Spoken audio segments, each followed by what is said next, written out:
Just before we start today's show, I read something this morning that I felt I wanted to share and mention ahead of the episode made out on a walk across the snow-kissed commons close to my home. And that's a post on Instagram that featured a photograph where the temperatures are certainly much higher and a disaster both natural and urban is unfolding of unthinkable proportions in Los Angeles that's featured widely on the news over the last couple of days, at the time, that is, of this episode's recording in January 2025. One of the most precious things I think we have as photographers can be this incredible sense of belonging and community. It's not always evident during the day-to-day, but when times get hard, I think it's a hallmark of creatives that we do pull together and we do embrace the importance of supporting each other, particularly during our most difficult times, be that shared or personal experiences. I'm sure we'd all extend our thoughts and sympathies to those affected by these terrible fires, and whilst picking out individual stories may not seem appropriate, I hope you don't mind me highlighting somebody whose service to photography and podcasting has been a source of inspiration, for me personally, that is. Podcasting, particularly in the niche of photography, is all the richer for the shows produced by Abarian X Pirello, the host and producer of the extraordinarily long-running Candid Frame podcast. Perhaps the podcast that inspired me to begin my own. The photograph I saw was from Abarian X on his Instagram grid, and the words, "This is all that's left. It's heartbreaking to see. We can't even fathom all the things we've lost," accompanies a picture of his burned-out family home. There are, of course, hundreds of thousands of people affected right now, and there'll be many other photographers and creatives affected by this tragedy unfolding. But I wanted to highlight the work of Abarian X and send my love, perhaps I may be so bold as to extend yours too, during a time I can't even begin to find the right depth of adjective for. I, for one, will welcome your return soon, as it seems appropriate, and in the meantime, know, Abarian X, that those you know and those you've never met but know you are wishing you well. The Photo Walk. Well, would you look at this? Our microclimate that we usually have in Newbury and Thatcham Land, where I live, has got a covering of snow. I get to photograph in the snow, which is a real treat, actually. Barney's enjoying it. He's gone firing off in the distance, rubbing his face in the snow. It'll be freezing cold. We've not even started yet. Let me make a sketchbook picture just to start the walk. I'm spoilt for choice. I really am. A snowy scene. I've got my X100, X100V. I might need. It's so bright actually. I might need to put the neutral density filter on. Engaged neutral density filter. Where have you gone, Pubs? Oh, he's somewhere. F4, 800 ISO, 160th, and here we go. I was terrified, but somehow I knew it was the right thing to do, so I just kept going with the terror. In fact, I wrote a blog post just as I was about to set off on the coast called "Time for the Flying Suit," because I'd just seen an amazing video on Vimeo of this guy who was wearing like a flying fox suit who leapt off a cliff and flew down this huge cliff and just eventually landed on the road below with his parachute. I wonder how many of us have thought along similar lines, if we can use that metaphor of reaching for our flying suit at the moment we're about to jump into the seemingly dark abyss of a new idea, a project, an adventure or journey, or we get the idea, Neil. There are obvious degrees of risk and terror, of course. I mean, one person's trip to stand at the edge of an active volcanic flow is another person's decision to try sushi for the first time, although I had no idea, and that's why I'm using that metaphor, that sushi could be so deadly. Have you heard of fugi fish? Fugi sashimi? One slice in the wrong direction, and what you're eating could be up to 1,200 times more deadly than cyanide. Cucumber roll for one, please. The truth is, doing something risky or scary almost always comes with that little voice in, well, my head in particular, that has a tone which goes along the lines of, what if you fail? Sounds a bit like Car. What if people laugh? What if I lose respect? What if I'm wasting my time? But here's the thing. That voice is only loud because it doesn't want you to know its dirty little secret. It's often wrong. Every leap into the unknown, every bold choice has the potential to surprise us, or me. I've talked about this before, but on my bookshelf, back in the warmth of the office, I have my original Book of No. I've kept every single rejection from my original desire to be a radio presenter. I've kept every single one of those letters. No after no, after no, after glorious no, until one of them said, I don't even think they said yes, I think they said, oh, maybe. Maybe was enough. That was the door open enough for me to carry on. If you leap, you might just find out you're brilliant at something that you've never tried before, or have an idea that's directed just the right amount of action in the Vive la Différence department that it completely changes your life. Even if after a while, the experience isn't quite what you hoped or expected. But at the very least, you get the opportunity that can't be actioned in God's waiting room, if you'll pardon that metaphor, where you're looking back and saying, oh, I wish I'd only complete sentence here. Now, I know this all sounds a tad utopian, because life isn't as simple as just doing stuff that steps outside the matrix-like norm. There are practicalities. You can't just quit your job to start a llama farm because you watched one inspiring TED Talk. Risks are exciting, but they don't necessarily, or ever, pay the rent. And today is a show about risk. Well, when it comes to my guest, Jack Lowe, anyway, who had an idea that was the result of several things that happened in his life, including a few words that he just scratched down on a post-it note. Jack is the photographer and printer behind the extraordinary Lifeboat Station project, where he planned to travel to every lifeboat station on these isles and document it, using technology that was actually and unashamedly Victorian. I am returning to a story that I first recorded an interview about, not for this podcast, but for another. So even though I've referenced it here from time to time, more than a few times I think actually, I've never recorded a specific story about it for this podcast, I don't think. And it's at a time where the story that Jack's about to tell has had to chart a different course. So this is a story today that's about risk, although it doesn't necessarily have a Disneyfied ending, or perhaps of sorts it does.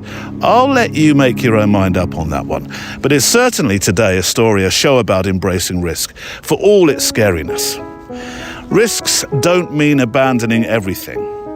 They're about stepping out of, well, this is what I found anyway, your comfort zone. So yes, dare to leap, but maybe pack a flying suit.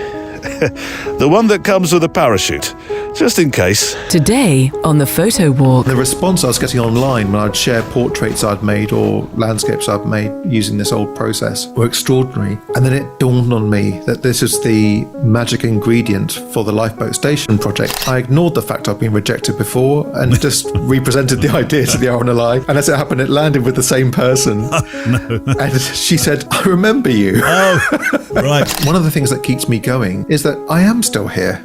I am a survivor. I am a lifer. I've signed up as a lifer. I want to do something that I feel has purpose, that is not only meaningful in some way, but enriches the world in some way. I think to reconnect with your childhood is one of the most important things we can do at the moment for many, many reasons.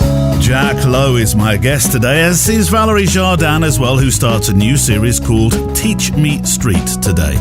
Welcome along as we make our photo walks together, a show where we walk and make pictures, photographically sketchbooking our time together each week, accompanied by the letters and inspirational stories you've sent in, plus talking with special guests from around the world. I'll take a peek into the mailbag in a moment for a flavour of today's letters we have, but before that, thank you to those who believe in the podcast enough that you're Patreon members or extra milers, and to mpb.com who sponsor this show. It's 2025, perhaps a time, yes, to think about the kit you need to be creative with this year, or a time to sell kit that you just haven't used for a while. A service I use for buying, selling and trading used camera gear is MPB. As a website platform, mpb.com is the place where I can safely buy, sell and trade quality used photo and video gear online. And online guarantees make this a place I feel safe to buy from, unlike some other marketplaces. Here's how it works. You go online to mpb.com and search for gear that you'd like to add to your kit bag. Or if you're selling gear you no longer need, click the button at the top of the website that says Start Selling and Trading and just follow the very easy instructions. From there, you print off a packing label, stick it on the box with all your gear in it. It's collected by a courier free of charge from your front door. And the best bit, MPB pays you for your camera gear within days. So join me and the hundreds of thousands of photographers every year in the US, Europe and the UK who know that MPB is the place to buy, sell, trade and create. Right, on the show today then, Randy Bullerwell's been having a crisis of photographic direction, although an injured rib seems to have created a way back in. Mark Christensen has been witnessing through his lens muggings on the local lake by a character described as having a selfish attitude and a rather long nose. Well, sort of nose. Matthias Focks is making excellent pictures under an umbrella in a small German town, and Michael Mixon introduces us to a photographer who's fed up of seeing how disconnected we've become, thanks to a thing that actually has, well, arguably done more to connect us.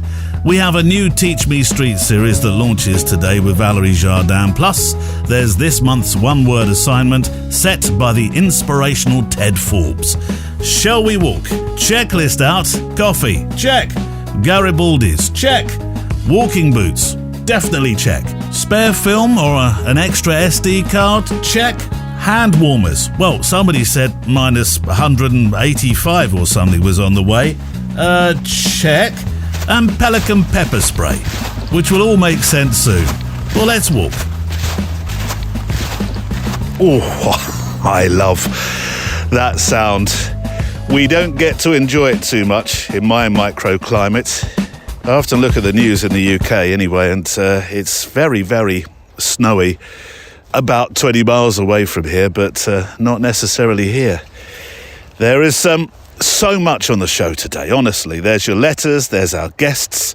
We launch a new street series, and the playout song today comes from a former guest. And if you have a letter or a picture, a missive, a note to send in, and you're gently nudged by anything that you hear today, send your stories to stories@photowalk.show. Right, letters. This week I'm starting with a story about rekindling passions. Easy, Neil. I'm still eating breakfast, and the kids are making a Lego wood pigeon. Well, they were until you mentioned those two words in close proximity. Fear not. It's not 50 shades of a multigrade paper. It's a letter from our friend Randy Bullerwell. And I think it's another one of those, here's what my life is going to pan out to be in the next 12 months kind of letters, which I really enjoy. What way do we go? One of the problems here, Randy, bear with me a second, is when there's snow, you can't figure out what's the path. What's the path, pups? Where are we going? This way? Okay. You decide, like you did last week, although you walked us into the mud last week.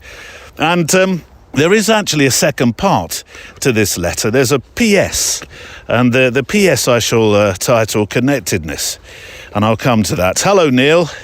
It's been a while since I've written to you, so I thought I'd say hello and bring you up to date. Since my last letter, where I was considering my future relationship with photography, a few life experiences have brought a certain amount of clarity to me and the role of photography in my life. Let me just back up a bit. This past April 2024, I decided to take a break, a 1-year hiatus from my personal photography. I had what seemed like a loss of direction, so I put my camera away indefinitely. My intention was to make room for my race walking training, while hoping this time away from photography might rekindle my passion to create. Well, life doesn't always support your plans, does it? And with a serious fall resulting in a ribs and foot injury, I decided to hang up my race walking shoes, a bit earlier than expected. This, though, happened around about the same time as I created and facilitated a photo voice photography workshop called Visual Voices with elders from my community. This, what have you got, pups? What have you got? It's too big, that log. You'll never be... No, you'll not be able to carry it. Oh, Randy, hold on. I know we're mid-letter, but look at this. Beautiful. It's a... frozen pond. Don't go near, pups. Oh, with the trees on one side. I know, don't go near it. 500th, F4, 160. Oh, beautiful tone. No, come this way. Don't go anywhere near that pond. So, sorry, rewinding, Randy. This happened the same time that I created and facilitated a photo voice photography workshop called Visual Voices. That's where we were, with elders in my community. This 8-week experience and its closing gala sparked inspiration to immediately pick up the camera again and just get out the door and create. As a result, as I pack for my winter escape to beautiful Aruba, my camera gear takes priority in my luggage. And with the huge success of my recent photography project, I like to think, with the elders, I'm already eagerly planning for next year's programme. I've been bitten by the photography bug once again. So, Neil, I'd like to thank you and your wonderful Photo Walk family for the weekly podcast. You are welcome. My regular Friday morning engagements with your shows was that one constant that kept my mind engaged in photography during my recent break.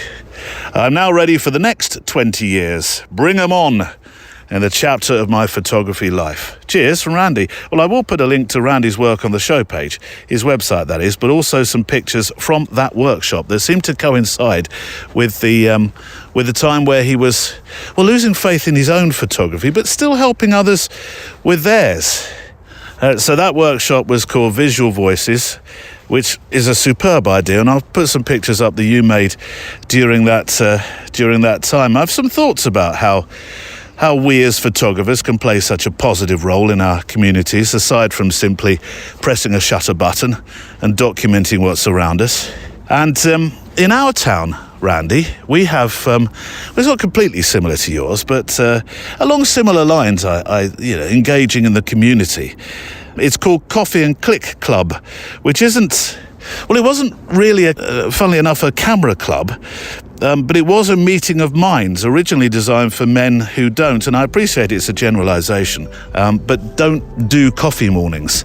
Who find that kind of community, how can I say this, not as easy to navigate. It's the cold. It gets to me. I can't think of my words. So Coffee and Click was formed, and in came my old mate, documentary photographer Giles Penfound, who I suppose sits at the helm of this, really, or the rudder. Suffice to say, it's been a huge success.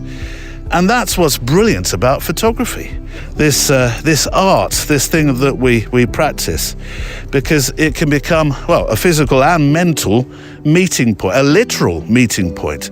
You get, I suppose, in this case anyway, a really wonderful exchange. You might be able to teach elders how to use, say, a digital camera, and that same elder might show the mentor the art of slowing down and observing, a sort of rare moment of collaboration where age and background and skill level completely, it doesn't matter at all. By the end, the project it's not about the pictures, it's about what those pictures represent, this collective effort. And I suppose as well, a side benefit, new friendships. So hats off to you, Randy. Really, welcome home to photography, I say. And those pictures will be on the show page today. Come on, pups, this way. Come on. Running low on the borderlines. Talk is cheap and we're wasting time. The sun's quite bright today, so I'm noticing a certain amount of meltage. Meltage, Neil? Is that actually a Met term? No, I made it up. So quick, photograph, Neil, photograph. You're about to lose your lovely snowy scenes. Yes, you're quite right.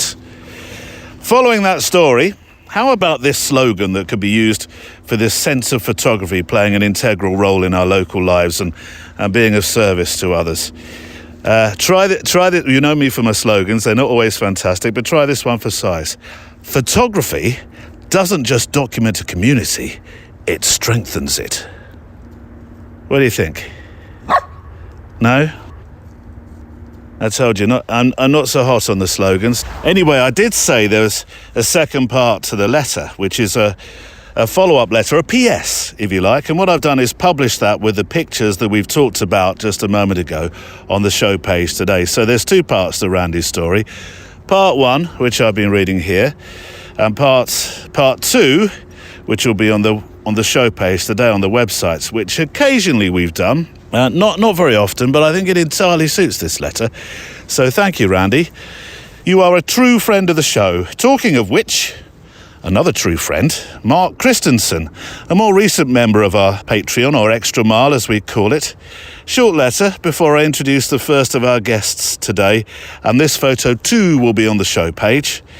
I like it when you name your pictures, and this one is called The Thief, which was originally sent in to be part of August's assignment.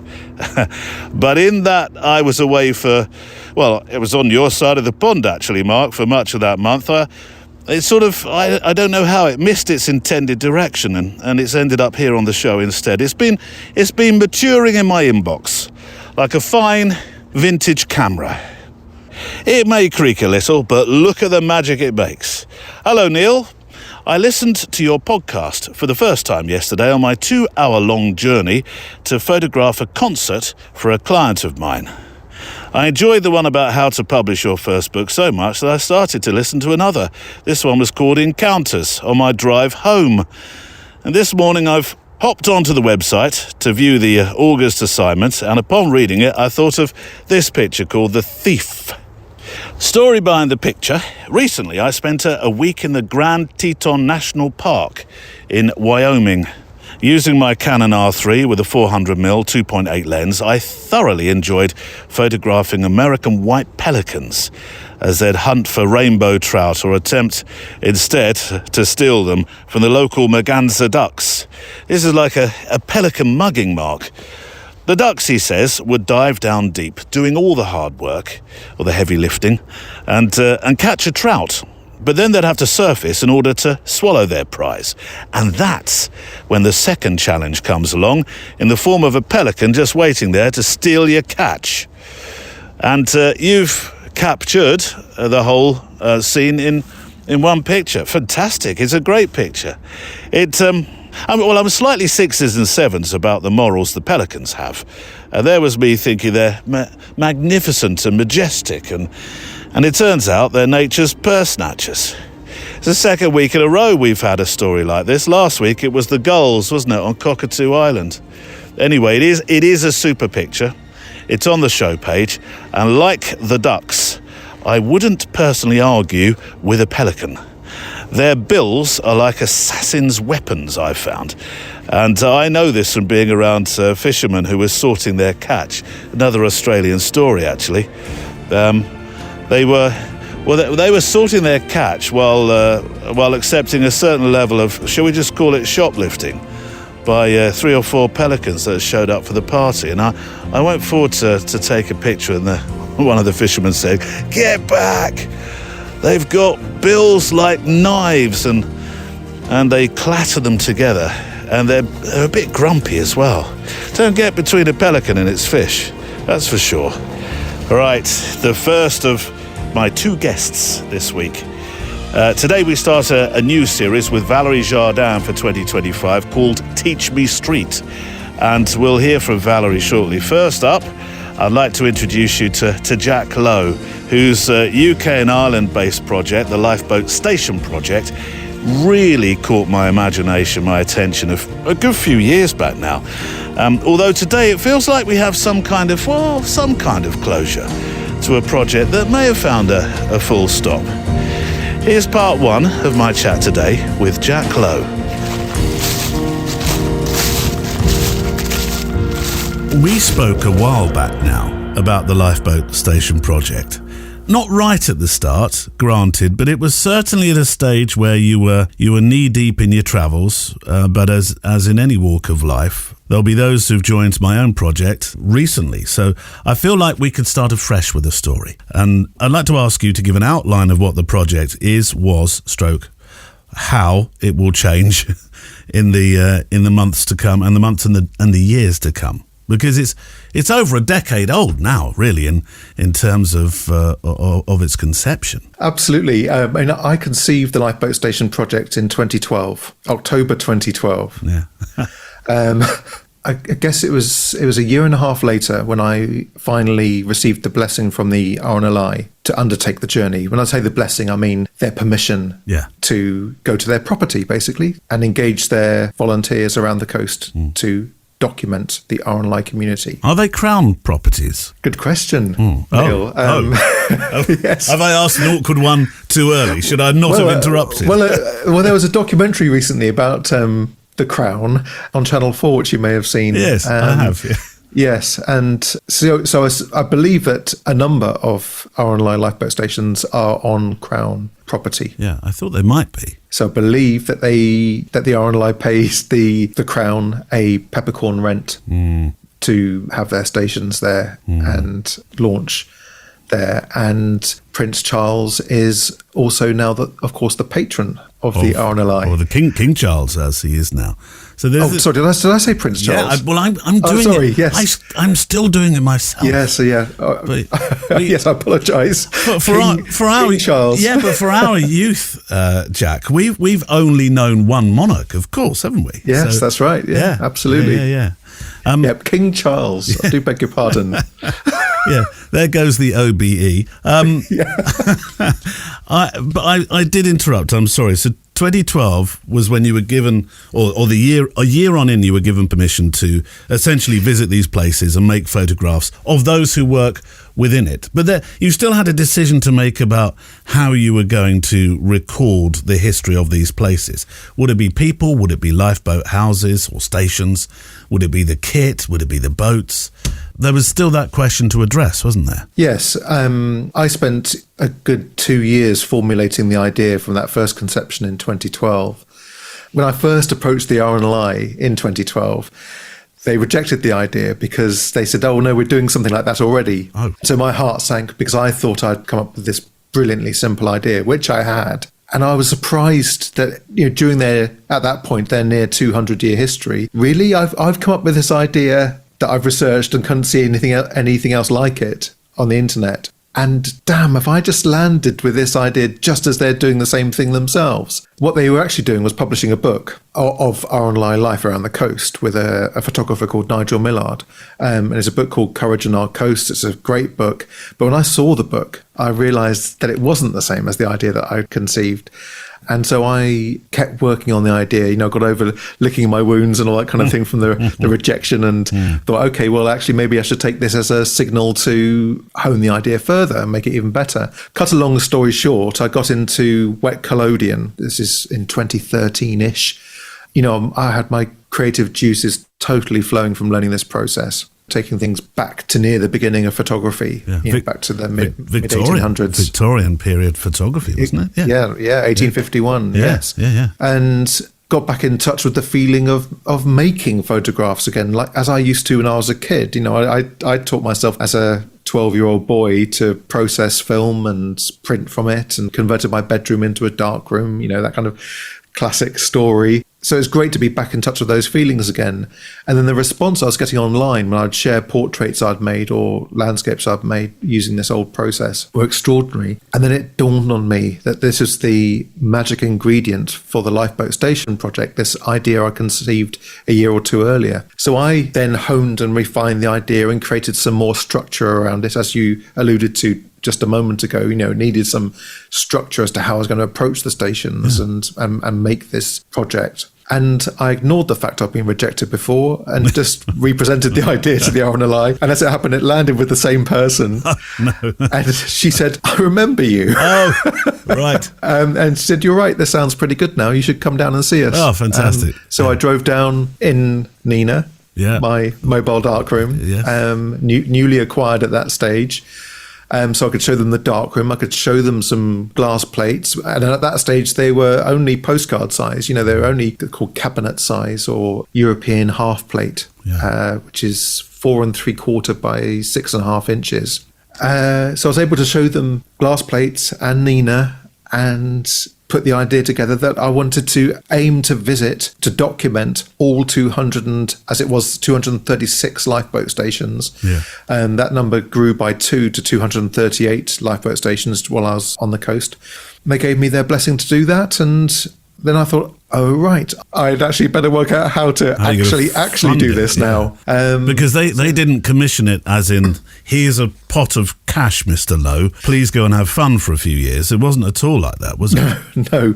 And in fact, that's one of the questions that my wife asked me as soon as I phoned her and said, good news, the RNLI give me their blessing.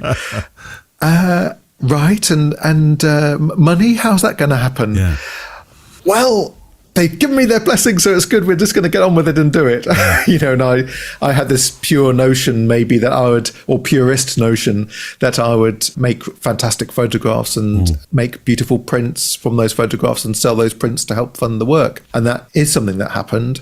But a year or two into the project, I soon realised that wasn't enough. No. Because things were coming quite undone financially. But we can touch on that too if you'd like and tell you how I remedied that. And yeah, well, we will touch on that because I think this thing that we have as creators, when we have this, got an idea. It was, I can't lie, it was pretty much the same with the podcast. When I started making it, I think certainly my wife and those around me, maybe some of those around me still think I'm a bit mad because they know that the business, I had a photographic business before that was doing reasonably well, just like you did in your photographic and creative business. And then I thought, no, I think I'd like to make a podcast about photography, please. And the faces off, as I call them, from the theatrical world, were definitely one of horror, mainly. Which I kind of wore myself but couldn't show my hand, and I wonder whether you felt like that at all. There was a kind of a mild panic as you thought, I really want to do it, I don't know how to do it, and I don't know how to placate the people around me. I was terrified. Yeah, I would imagine you were. But somehow I knew it was the right thing to do, so I just kept going. with the terror.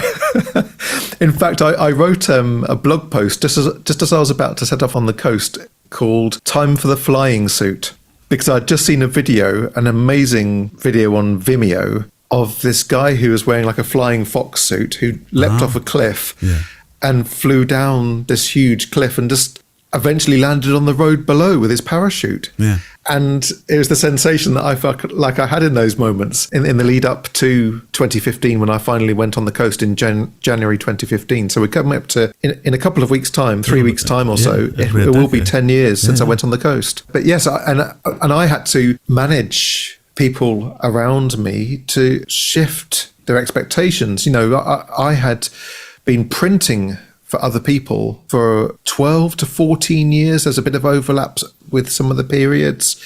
I was a digital retoucher and printmaker for all that time, which also is one of the reasons why I wanted to bring my own photography back to the fore, because I had done enough of working on other people's photography for all that time. That had ended up being a 12, 14-year tangent that I never intended to go on. So then I had to manage people's expectations, or I felt I had to manage people's expectations that I wouldn't be printing anymore, or I wouldn't be retouching anymore, because there's a whole slice of the photographic community who still know me as a retoucher and printmaker. Did that all stop then? Was there an actual full stop and a new sentence started which involved you in Nina?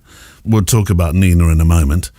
In case you thought, that's a strange way to structure at the start of a sentence. There was you and Nina, let's say and Nina, working your way around the coast photographing these lifeboat stations. Was there a full stop? Was there I'm no longer a printer. Jack Lowe, that life has gone. Jack Lowe, the new life has started. Somehow, as a struggling artisan with a glass of red wine in my hand, bemoaning my fate of an evening, will make it work. Yes, it was really quite like that. I've got to say, I've got my hand on my head now thinking, was it like that? And actually it was. Yeah. Because when I decide something, I decide something. Can be very single-minded and obsessive, which I'm trying to relax with now. When I started the project, I was in my late 30s. I was 38, 39 when I was organising how to do it. Yeah. And now I'm nearly 50. Mm. And even that sentence alone feels very odd to me. In truth, there were a couple of people that I still every now and then carried on printing for over the years, because to not make their prints anymore would truly have left them in the lurch. Mm. We built up a really good relationship, and they only wanted prints making because I was making them. Oh, wow. They didn't want to go to a lab or go anywhere else. So if I didn't make their prints anymore, Nobody they probably wouldn't make prints. Okay. Yeah, and they're both very good friends. Literally two people, and it's one of those things where it's every now and then. But essentially, as far as everybody else was concerned, which was hundreds of people over all those years, it did just stop. I think self-employed people are very much like that anyway. Living on your wits. Sometimes you can't stand still, because if you do stand still, you no longer have a roof over your head. Well, I had this very conversation with my wife only a week or two ago, and Sam said to me, I wonder what it would have been like to have actually lived the 2.4 life. Everything with a sort of corporate edge to it. You go off to work in the morning at 8 and come back at 8, and the bills are all paid, nobody needs to worry, and we can afford a holiday every single year. And I said, yeah, I've often wondered that. But before I could continue the conversation, she said, but you'd have hated it. It is a very different life that you sign up for, isn't it? And it doesn't suit everybody. Some people are, I'm in it as a lifer. Well, that's right. And that's what keeps me going now, because there are so many difficult things that we now have to, even more so just in the last 4 or 5 years. I mean, can you believe, for example, that in March, which is only 2 or 3 months away, it'll be 5 years since COVID-19 I find that incredible. Came to our door. Yeah. As somebody said to me the other day, 2019 feels like another country. Yes, I've never thought of it like that. When you think of life up to 2019, well, I speak for myself. When I think of life up until 2019, or the 16th of March 2020, when the first social distancing restrictions, the restrictions were first announced by Boris Johnson. And I remember that so clearly, because I was on the coast and I literally had a phone call from the RNLI saying, Jack, you've got to stop and drive home, I was on the South Devon coast. So, and I live in Newcastle upon Tyne. Yeah. So 400-mile trip home with carrying a load of chemicals and glass and everything prepared for a further 3 weeks on the coast. I said, yeah, sorry, that's that. And we just couldn't quite believe it. Yeah. The information we were trying to digest. And they told me at the time that we would review the situation at the end of April, so the 30th of April, 6 weeks later. Yeah. That's how we were all thinking then. It's difficult to remember it. And we know how history could be rewritten by, not least by the powers that be, to make us think it was different to how it actually was. But that's what we were thinking at the time, like trying to absorb this information that in those moments, our lives all changed. And the point I'm driving at here, Neil, in answer to what you just said, is that here we are nearly 5 years after that. And one of the things that keeps me going is that I am still here. I am a survivor. I am a lifer. I've signed up as a lifer. Yeah. And it's those thoughts where, I know that I've had really bad financial times over the last few years. And when I say really bad, I'm not even saying that frivolously. I've had really bad financial times. Maybe I'll write about them one day. And I'm really proud of myself for navigating that and for still being here. And when you do get to nearly 50 years old, as a self-employed person living on your wits and from your creative ideas and things you dream up, that is surely another signifier just to keep going. Oh, absolutely. Because you survived this long. Yeah. Well, I think if we're using the analogy of lifer and being inside the jail, I don't want anybody who's going to thinking at the moment, I want to go into that photography lark. It sounds like a lot of fun. Seriously, it is. But in the Shawshank of our analogy here, I think with 10 years on you here, I am your Morgan Freeman at this point. I've got the experience. Can I tell you a story? Can I tell you a story that you can decide to include whether you like it or not? It's a story that really tickled me at the time. It's something that happened just a couple of years ago, and it really tickled me. That's related to this and related to this analogy, and it's only sprung into my mind because of this analogy of being a lifer and a survivor and all that kind of thing, and Morgan Freeman and all that kind of.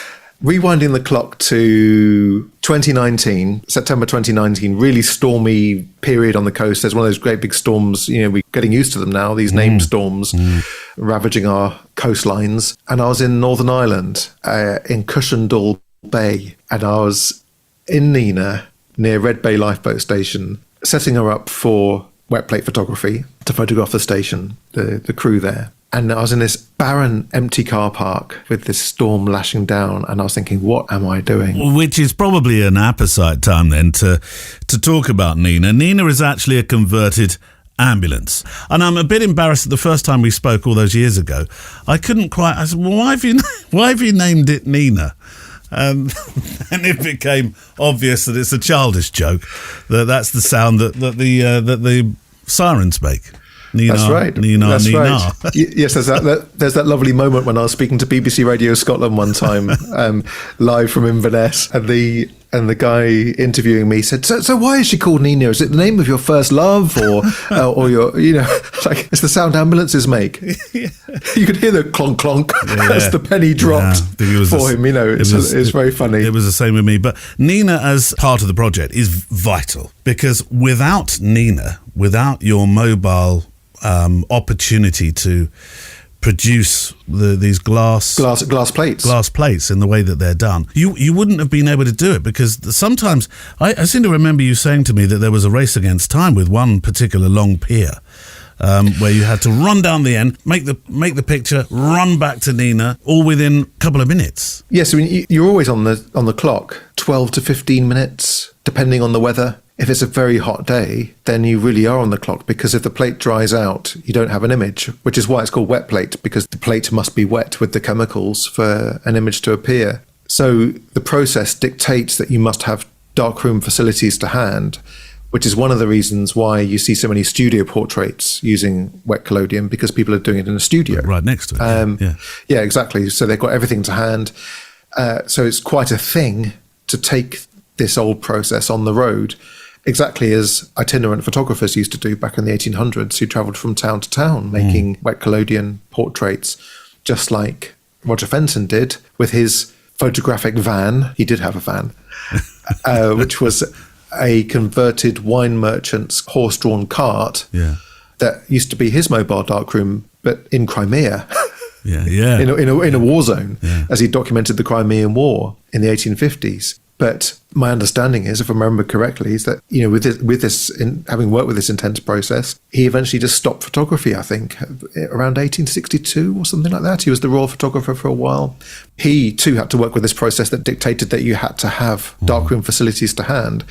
And it makes for a very physical process. I think it's one of the things that's the hardest I found to convey, actually, over the years, is just how intense it is, just how physical it is. Time and again, people who've thought they knew the work because they followed it on Instagram, or they're a patron of the project, or whatever it happens to be, who've come to visit me finally on the coast when I've been working, and they cannot believe the amount of walking I have to do, the logistics I have to think of, the way I have to brief people so these large lifeboat crews know what to expect, so they're not just watching a madman run around with a dirty apron and chemicals dripping from things, but there's a reason for it, and the order in which it'll all happen.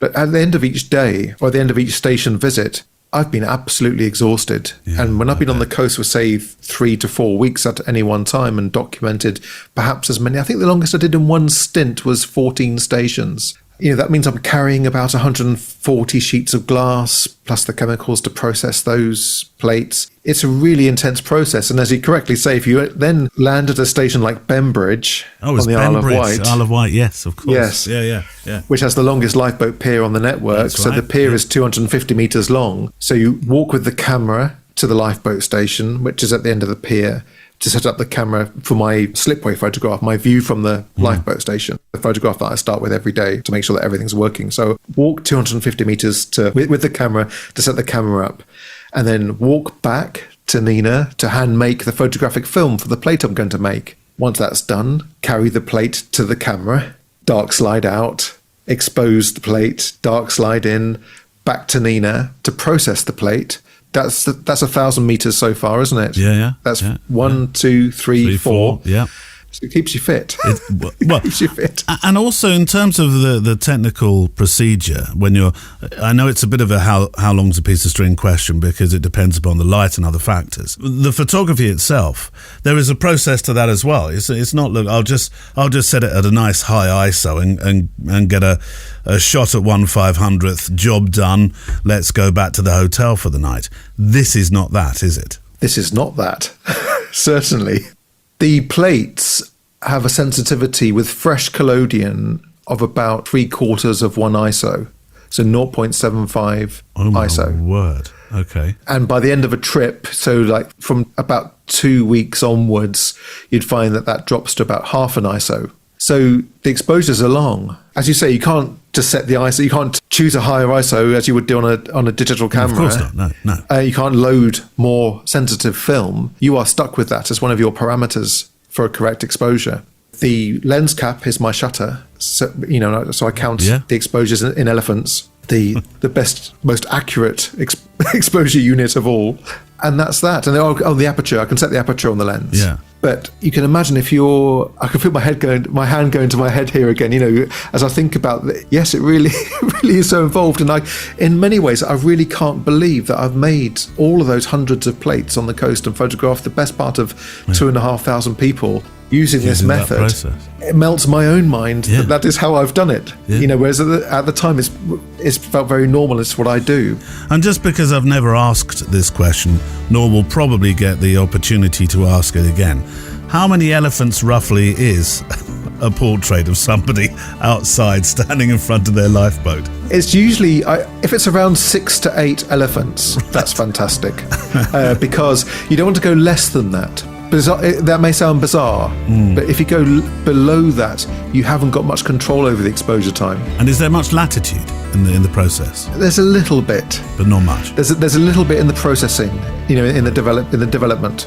But when you make a plate that is perfectly exposed, that then just pops to life in the developer, it's a really wonderful feeling. And then you pour the fixer over the plate in the final stage and see the image seemingly switch from negative to positive before your eyes.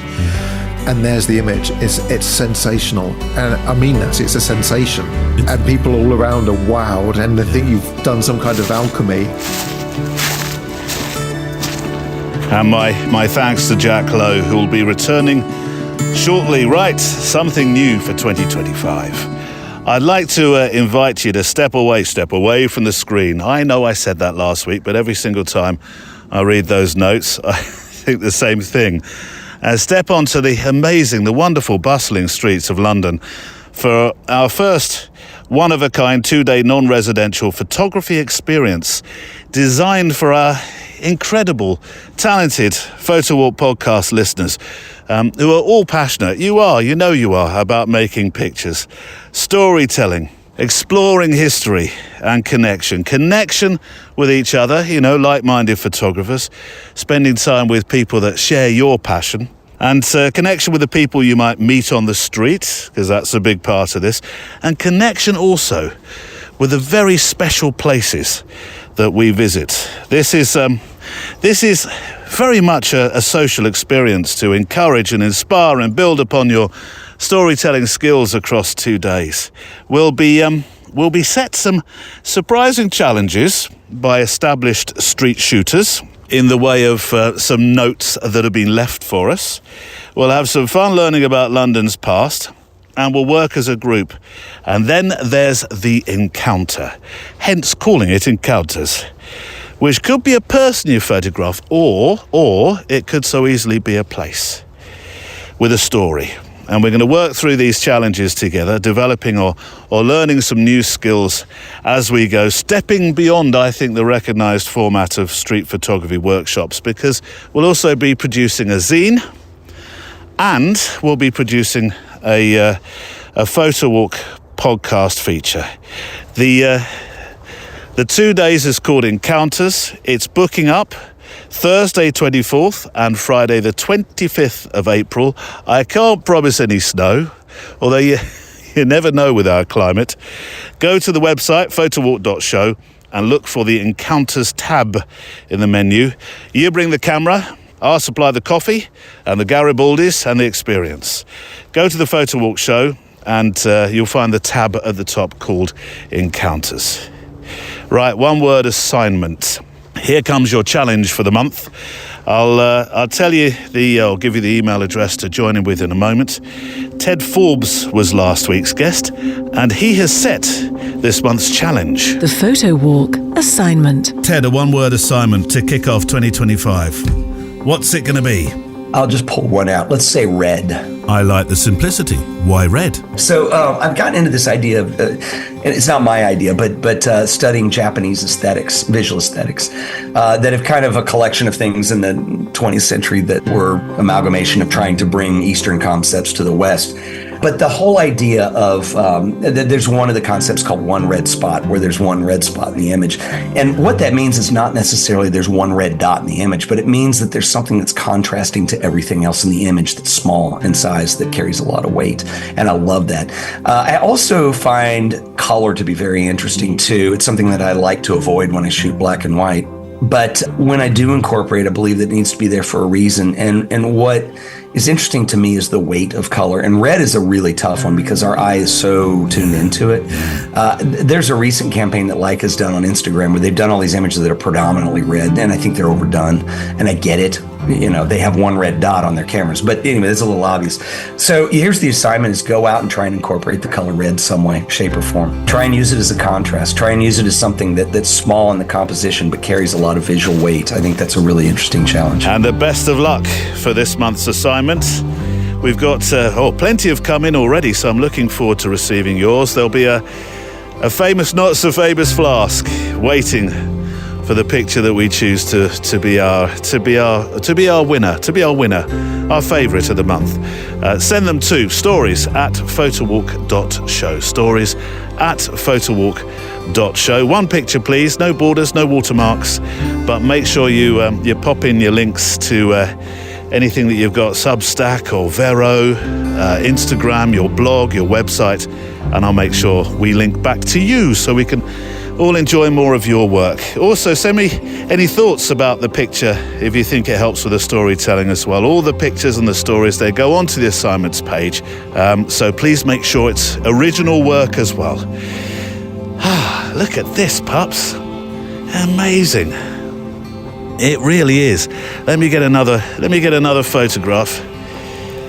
I wish we were first out, because there's nothing better than getting first footstep photographs. I know it's very, very snowy cliche picture, but I love that sort of thing. Here we go. I'm going to shoot slightly into the sun this time. See if we can get a bit of there's not much of a, no, I won't get a burst, because the sunburst, that is, because the sky is just so blue. Look at this. Wonderful. Another snowy scene, another sketchbook picture. Right, come on, pups. Onwards. This way, come on. Come on.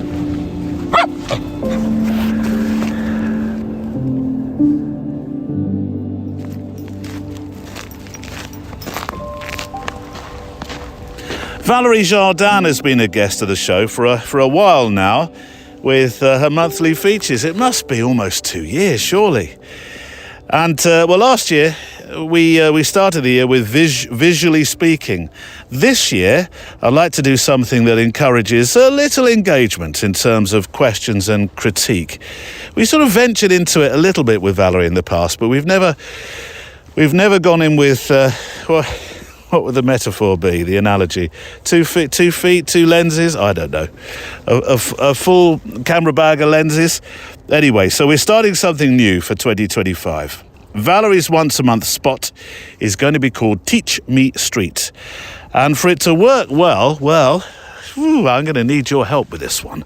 And you're good at stuff like this, and we have plenty of photographers who love and have a passion for street photography. So knowing Valerie and knowing her expertise and her history in street photography, the Teach Me Street feature is all about you sending in questions. If you have any questions for Valerie, I suppose of a more candid nature for Valerie's street photography, now is time to lean on her expertise and ask for advice. We are giving away a free ebook each month that is, for a question that's read out to Valerie about street photography, and or a picture that you send in for critique. These will be pictures that you've made that you might want some advice on. Send them to stories@photowalk.show, as with all of our other letters in the assignment as well. And Valerie will have a look at your picture. We'll pop it on the show page so you can watch along, as it were, with the show, and she'll also answer your questions. And I thought this month, for the introduction to this feature, it might be nice. And considering Mark's letter earlier on in the show that shows me that there are always new photographers joining us, I thought it could be a good exercise to start the ball rolling by finding out a bit about Valerie's approach in terms of the why and the technique. So here's this month's introduction to Teach Me Street with Valérie Jardin. I don't know where the years go. Quite so. Well, they go very quickly. It just does not seem like yesterday when I was saying to you, have fun in Paris, and you were saying, have fun in the Gambia. It was January and we were going in different sort of directions. I can't believe it's Paris again already. Yes, Paris last weekend in January. Yeah. That's where I start the year every year. That's the first workshop. So. Where do you normally head out in Paris? Because we visited Paris this year, and we did the river. We did those sort of I would say the regular tourist places. But I'm sure you probably have a Paris of your own as well atop that. Yeah, I tried to stay away from the busier spots, although January is really the time where not that many tourists. So I really love Paris in January. I love the aesthetics of it, the light, the way people dress, for street photography. I think it's really good. Yeah, I have several different itineraries that I really enjoy, and so I try to mix it up. There's always someone on that workshop that's been on that workshop before, so try to. But, if I'm not tired of it after that many years, I don't think they'd be tired of it after the second time. I don't think you could ever get tired with Paris. I think I'll make you laugh, though. A few years ago when I went right in the middle of summertime. And for some reason, I decided to wear, the Australians call them thongs. We know them as flip-flops. Flip-flop? I flip-flopped my way around Paris in I don't know, it was really hot. And then decided to climb the first stage of the Eiffel Tower. I can't tell you how much pain I was in, honestly. And I was doing some street photography. When you're actually doing photography, wear proper shoes. That must be one of the golden rules, mustn't it? Yes, always have 2 pairs of shoes with you. Oh, 2? Because you get, there's nothing that's going to really ruin your day like having a blister at the beginning of day one. Notre Dame, you surely must be going somewhere near there.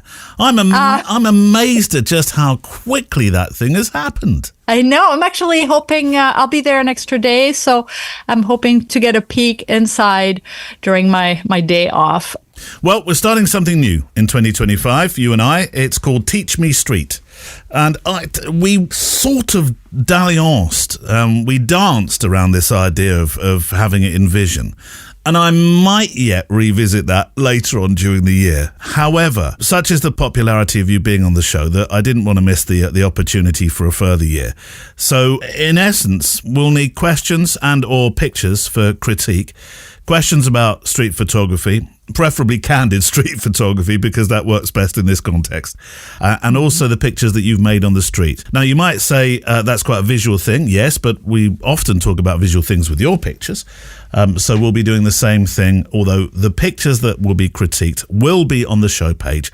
So if you're listening to the show, you can see the pictures as we talk about them, as per norm anyway. So it's called Teach Me Street, and that's what we're doing in 2025. And it occurred to me, because we have new audience all the time, that there's a few questions really that I haven't asked you for a long time. And I thought it might be a good precursor to Teach Me Street to ask you those questions again. You look horrified. Stand by. Okay, no, it's fine. It's like you may not get the same answer you got a year ago, but I don't know. Well, that's interesting, isn't it? Because people's ideas, perceptions, their feelings about what they do change. And so maybe this is a good one to start with. It's the original what drew you to candid street photography question, because that's your style, that's what you do, that's what you're well known for. But why? Well, that's actually a really good question. I'm curious. I love people. I love stories. And I love a challenge. And honestly, I've done all kinds of photography before I found really the one genre of photography that I love the most. And I still do a lot of other things, but if I had to just pick one, that would be it. It's the most challenging. You control nothing except your vision and your gear. And you have no control over what people are going to do. And even without a camera, I think that's the one thing people forget, is that they have to enjoy observing, seeing moments of everyday life and seeing the beauty of them, even without a camera. Are you ever off duty? I mean, there are times where I don't carry a camera with me. Like I don't carry a camera to the grocery store and things like that. Some people do, not me. I mean, the experience is bad enough. I want to get out of there quickly. Like yesterday, for example, I was at the museum, at the art museum with friends who are not photographers. And I had my camera with me, and I really resisted getting it out of the bag because I don't want to be rude or taking time. But when you see the moment, you just can't resist. No. And I think your friends support you, and they know how important it is to you. And but sometimes it's hard, because if you're the only photographer in a group of people, you tend to stand out, or you tend to just disappear because something just happened or caught your attention, and then you just left friends hanging there because you saw something you didn't want to miss. So I'm always watching, I'm always noticing, but even when I don't have a camera, I could be driving down the street and I will notice, and I will mention, if there is someone with me, I will say, oh, look at the light on this woman crossing the street, and look at the shadow there, and I'll notice that and mention that all the time. Actually, it's amazing how much my family has learned just by hearing me notice those moments when I'm with them. Isn't that funny? They unwittingly have had their own workshop with you for a long time now. On that note, how is your intuition? I would imagine that's sharpened, hasn't it, constantly? When you started, your work was really quite different in terms of the natural intuition that you had for a photograph. Yeah, I mean, you look harder, I think, when you start. I think now I'm just much more relaxed. I see much faster, so I don't freak out. Like, oh, I gotta run after this person. No, I react so much faster that I will press the shutter on a sure shot much more often than I used to, where, for a long time when you start this, it's a little bit of spray and pray, and that's okay, because you need to take a lot of pictures to learn. But once you get to a certain level and you've been doing this for a few years, you should really only press the shutter on what is potentially a sure shot, not just shoot anything that moves, hoping that one of them will tell the story. So it's really about being more intentional and discerning, for sure. I know you shoot a lot from the hip. I also know that you've favoured a particular camera for many, many years now, of different flavours of X100s. So that's a 23mm lens, which equates to a 35mm if we're talking in full frame flavour. Why have you kept to those religiously, faithfully? Well, I'm not a gear person. A lot of people start photography because of the gear. Others start because of the art, and some maybe a little bit of both. For me, I really could care less about the camera. This one works for me. And so I kept the same camera for over 10 years and a new edition of it, which has consistently got better. But nobody can tell when they look at my picture, oh, this one was with a 6 and this one was with the first ever made X100. Yeah. Nobody cares. I sure don't care. And the camera works for me. I've had the opportunity to try so many other cameras, different brands, but I don't want to because I know this one so well. It's an extension of me. And really, I forget it's in my hand. And that, to me, is a good camera. Every camera is great as long as it fits you. And so I like the consistency of a focal length. I like that it's a small camera. I mean, there are smaller cameras now that are tempting, I must admit. But again, it's trying something new to me is a chore. And I never enjoyed testing gear for Fujifilm in all the years that I was an official ex-photographer. They kind of knew, like, oh, maybe we won't send this to Valérie. I don't think she enjoys doing that part of the job. I'm like, no, don't. In terms of how you work then, this is interesting. I went on a workshop a good few years ago, and I've referenced this so many times that I'm sure my other listener knows exactly what I'm about to say. But I watched a chap working who was trying to work inconspicuously. And he was conspicuously inconspicuous. Am I tripping myself up here? Oh, I see that a lot. You know what I'm talking about here. He looked like he was planning a bank heist or something.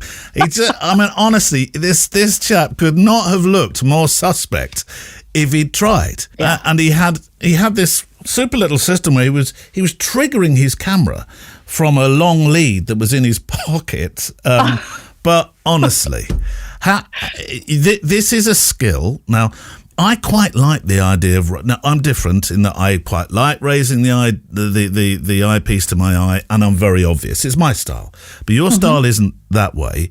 You are very, very good in being inconspicuous, but it is a skill. Oh, yes. And I demonstrate it all the time on workshop and, give some tips and tricks, how to be invisible, even though you're within a few inches of people. But yeah, some people are too persistent too. And I see that on workshop and I keep reminding people, just don't be pushy. No picture is worth making someone uncomfortable. And I know that because I have pushed as well. Like when the moment is too good and you try, you're going to follow someone in order to capture them at the best possible spot, or you're going to walk by a few times just to get the right shot, but they're on to you by that point. It makes me uncomfortable to watch it happening. And it happened to me a couple years ago. That's the last time really that it struck me as, oh no, this makes me uncomfortable. Just putting myself in the subject's shoes made me uncomfortable. And so it's refraining yourself from being too pushy. And a lot of people are. And I think too, it's going to make street photography that much more difficult. People are going to be much more aware because there are street photographers that are really not invisible at all, as you said. Right. And you watch them work. And there's so many street photographers. Now, whenever I'm in a big city like New York or Paris, I spot them from a mile away. They're so easy to see. Although I'm sure they think nobody can see them. And so you really have to be respectful. No picture, again, is worth making a subject that uncomfortable or the photographer looking really creepy. So at least my workshop students work with short lenses. I still think someone zooming on someone with a 300 is a lot creepier from a distance than somebody getting close and just, dealing with it. You'll have scenes and ways of shooting that you prefer, but how do you avoid repeating yourself creatively? That's also a really good question because it's so easy to repeat yourself. And I just noticed that it's more obvious when you work on projects. Like I was just at a dog show and I decided, okay, that's the last dog show. I've done 4 editions of that dog show for a project, and it was too easy and it's too predictable. On the streets too. Well, There are situations that are really easy. If you do the fishing approach where you're just going to stand for 30 minutes in one spot and wait for somebody interesting to walk through the light, well, that's an easier approach. I get bored doing that, but that's how you get some really strong shots. So I do teach it, and I make my students be patient and wait, because that's really an important part of street photography. But I prefer reacting to the moment. I prefer the more human approach, the more intimate moment, rather than just a silhouette far away. Of course, I shoot that. I shoot all the different ways to do street photography because I'm also an educator and I love it. It depends on my mood too. Some days I like to get really close. Other days I prefer a much more minimalist approach. I don't decide. It's my mood that will dictate the way I shoot that day. So I don't go out with a plan. I'm going to ask you to do something that might be a bit difficult. I'm looking forward to this year doing Teach Me Street, our new feature for the year. But I'm going to ask you to think about all the pictures that you've made on the street. I'm not going to ask you for your favourite because that would be a bit cliche and crass.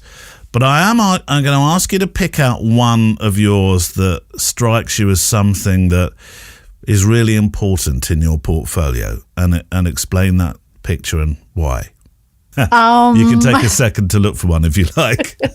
No, actually, one of my favorite pictures of the year, and it's funny because a lot of people do the top 9 or whatever. Oh, yes. And my top 9s were not my top favorites at all. Right. So one of my favorite pictures of the year were actually those kids who were playing football in Mexico, and one kicked the ball, and I caught the ball in motion coming towards me. And to me, that's what street photography is that candid moments of those kids playing the most beautiful game in the world that unites people. And those kids were in a very, very poor village, and those kids have nothing, but they have that ball. And the joy, the emotion, the movement, everything was there.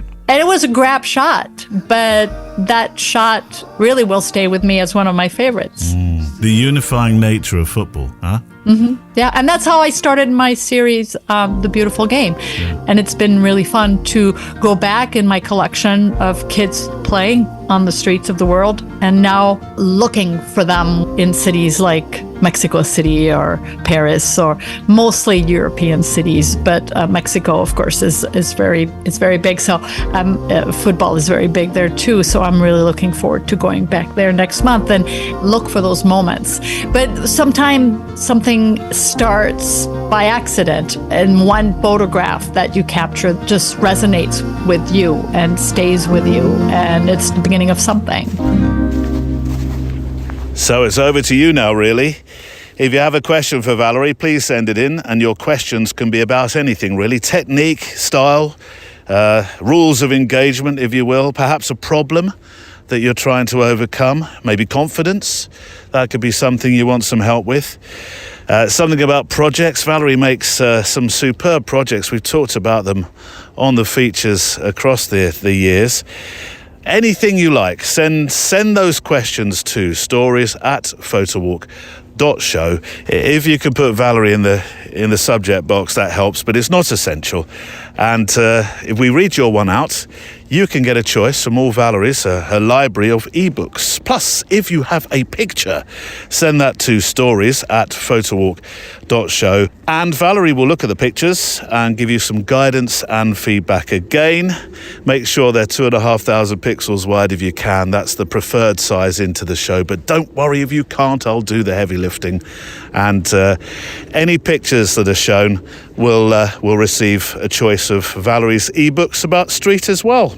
As if you needed reminding, but with winter certainly now set in for many folk who live in the northern hemisphere. I know it's a big hemisphere, and that's certainly not the story everywhere, of course. But for many, warming our spare camera batteries in our pockets and wiping down our cameras in a mid-winter downpour, photographic life still moves on. These photos from our friend Matthias Focks in Germany land prove that rain does not stop play. Here's a letter entitled "Small Town plus Rainy Night equals Great Photo Opportunity." It's proof too, I think, that small town does not equal less inspiration. Hi Neil, it's me again. I have a series of photographs that I thought you might like, accompanied by my newish camera, my Nikon Z8, Z8. I was greeted by this as a street scene. Pouring rain and early darkness. Shooting one-handed since I carried an umbrella in my left hand, I took a walk through my small hometown and I managed to get some shots I really like. Maybe this can serve as, inspiration for others, since photography is sometimes thought of as an endeavour for the better weather. Oh, I don't know, Matthias. There's more hardy photographers in the world out there than you think. I think, you think, we think. And rainy nights have become a real playground, haven't they, for some street photographers in particular. I really like Mr. Whisper's work in the rain on the streets of London. And I really like your photographs a lot as well, Matthias. These are fantastic. I'll put these on the show page, of course. Wonderful collection. I particularly love the bus stop, with those waiting under the small cover turned into silhouettes by the car lights passing and reflecting on a very wet road. I do like the line of yellow post boxes. Even the empty commercial yard looks fantastic in the rain. And there's a slight cross-processed look to these photographs, your pictures that you make in the rain, which really works perfectly. Hues of blues and greens. Slightly surreal look, I think. It's a great set of pictures, and you're right. Inspiration to walk out with my umbrella and my X100 one rainy night in my own metropolis that I know as Thatcham, home to the famous Gassad's kebab truck of a Friday and Saturday night in the rain. On a rainy day, on a rainy day, on a rainy day,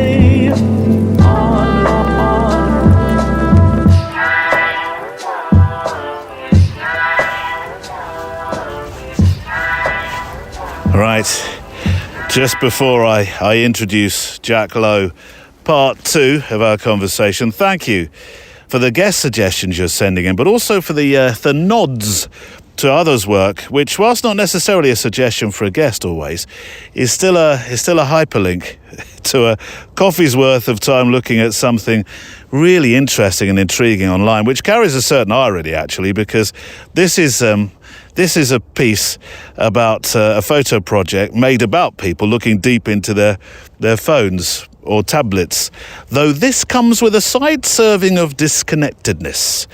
We've had connectedness today in our opening letter. This is the opposite. It was sent in by Sir Michael of Mixonville. Hello, Neil. I came across this photo project while reading through some Substack threads and was curious if you'd seen it, since it sort of wonderfully bridges some recent end-of-month themes, the role social media plays in our lives, and the old chestnut of photographing strangers.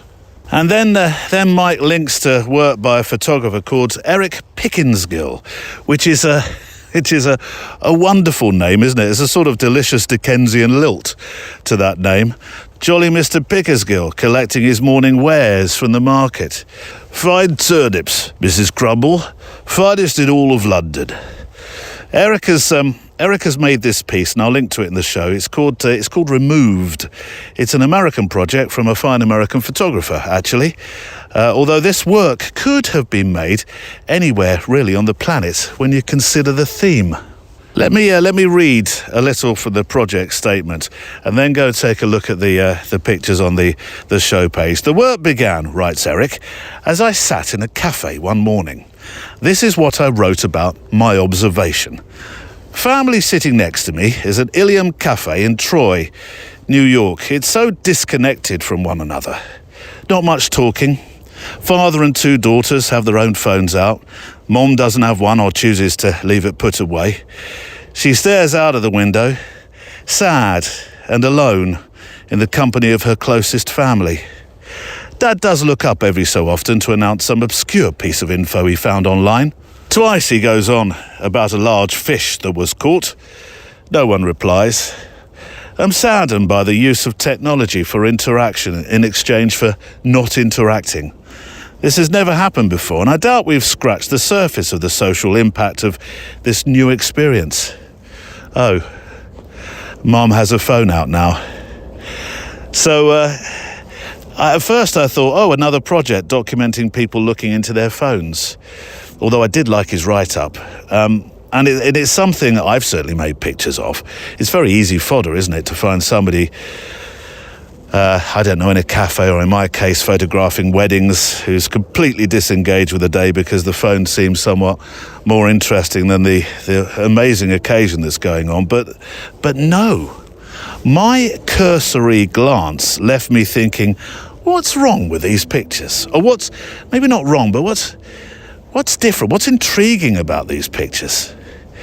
And then I spotted it. I thought, oh, it's because then, if you don't mind, this is why I'm going to let you go and have a look at the show page today, which has a link to this incredible project. Because if I try to explain it, I'm not sure I'm going to do it the justice I want to. Eric Pickersgill, very, very clever twist on this theme. And that letter from Sir Michael in Mixonville, or this letter, has, Michael's actually become a character in his own right. Not quite Dickensian, but you have. But it proves that your letters into the show can also be about the inspiration that you take from the podcast sphere or photosphere, can't it? Things that you've seen that you'd like us to perhaps investigate and give us all a chance to have a look. Who's playing that dog whistle? Trying to do a podcast here, mate. Stop that behaviour. Come on, pups, this way. Come on. Now, there's an ingenious or further twist still on this piece that I certainly wasn't planning until I delved further into Eric's feature about this digital life. And there'll be not so much a link, but a film that I'll show on the show page as well, because like my guest today, Jack Lowe, Eric turned to technology that slows the process of collaboration between photographer and subject right down beautifully. See, so many reasons to visit the show page today.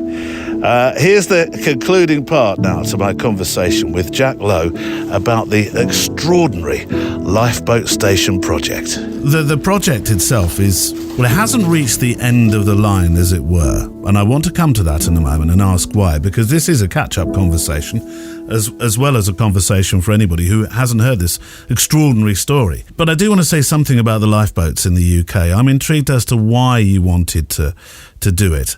I think there is this thing about lifeboats in the UK. My dad always had stickers in his car. I remember where it was on the Vauxhall Victor. It was up the top and it was on the left-hand side. And that was an old car. And then he had one on his Bedford van. He had one on the Toyota. I remember that. And I've tried to keep up this I'm going to call it almost family tradition of having a lifeboat sticker in my car. And I have the square one, the very familiar square one. That's on my Kia at the moment. And funnily enough, since you mentioned Bembridge, that was where I bought the sticker from only a couple of years ago when we went over. Me. So yeah, isn't that funny? It was from the small shop that's at the end. Mm-hmm. What was it for you? Why lifeboats? I mean, you could have thought, right, well, I'll go and photograph using this process the most famous actors we have in the UK, knowing full well that might be something that would get press coverage quite easily. But you chose lifeboats. I did. And that was the product of me reaching the end of that chapter as a printmaker and a retoucher. I was thinking, well, if I'm not going to do this anymore and I want to get back into my photography, what am I going to do? I want to do something that I feel has purpose, that is not only meaningful in some way, but enriches the world in some way. And I looked back to my childhood passions. I thought, right, I'm going to look back to childhood here and really think about the things that I enjoyed. You know, and that could be Lego, model railways, things that I loved. Yeah. But I also loved lifeboats and photography. My grandmother, who's recently passed away, she gave me my first camera when I was on the cusp of 8 and 9 years old. It's her mother's Kodak Instamatic, and that was a ball that I ran with because she was a keen photographer, as was my grandfather, her husband, and my mum's dad. They're both keen photographers, and they both guided me on that journey a little bit. I used to take those, shoot those 24 exposure.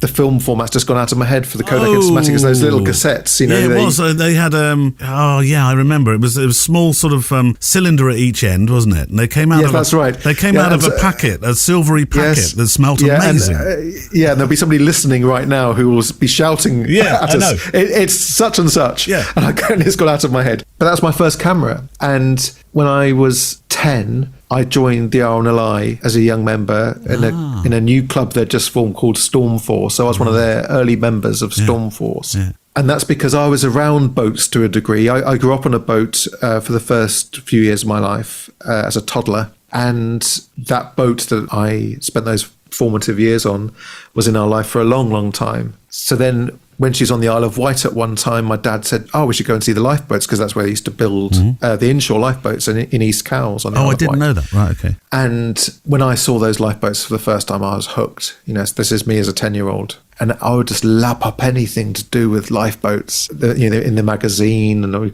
went to pool to the headquarters on open day to visit and all of that kind of thing.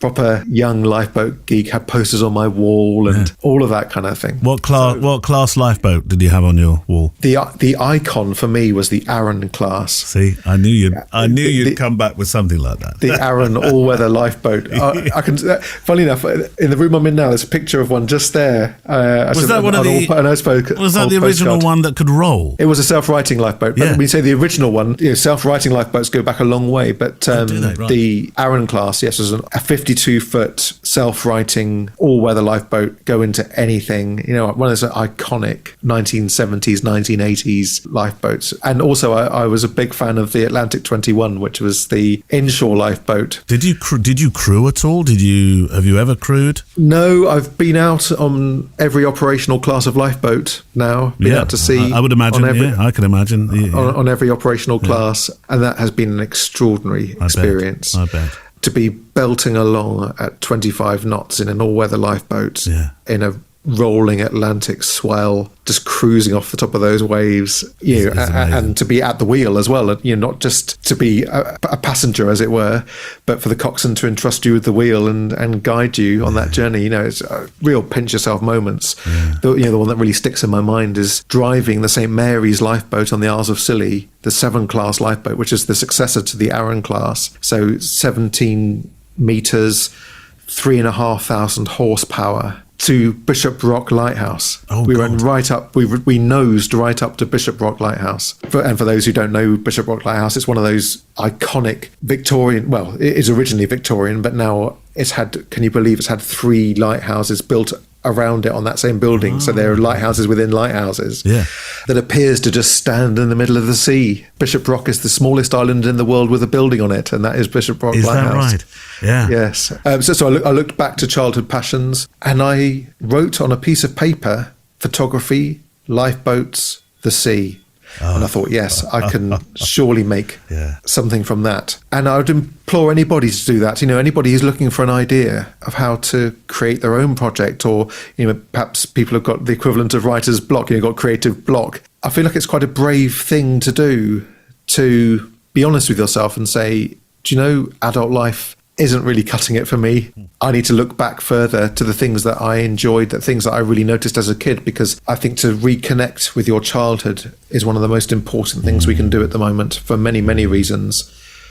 And you'll often find the answers lurking there as to something you can make. And if you can condense it into a short paragraph or just 3 or 4 words, it can be quite a revelatory moment to see those words just written down on a piece of paper. So when I saw photography, lifeboats, the sea, I thought, surely I can do something with that. And even then I wasn't quite sure what the idea was, but I knew I was on the, it resonated with me. All the other stories I was telling myself weren't resonating with me. But that one was. And I looked at those words and it resonated. Yeah. And then the idea came, because we have an RNLI tea towel, the map of the UK with all the lifeboat stations dotted around it, pinned to our kitchen door. We've had that too, yeah. And I was just having a cup of tea in the kitchen one day, and looked up at the tea towel, this tea towel that's been on our wall for years, and I've got goosebumps, Neil, thinking about it all over again. It just came to me in that moment as I was looking above over the top of my cup of tea. Oh my goodness, that's what to do. That's it. Is to document the RNLI community and to attempt to photograph all 238 lifeboat stations. Well, you are an amazing ideas merchant. 2 more questions on the lifeboats, if I may. Now, number 1, very quick question. Have you got some yellow wellies with your name on the heel at the back? I have. Good. See? And number 2 is a slightly more serious question. The 200th anniversary has just passed. There are 200 voices to celebrate this. You are one, which I think is lovely. I can only assume that's a complete honour and privilege.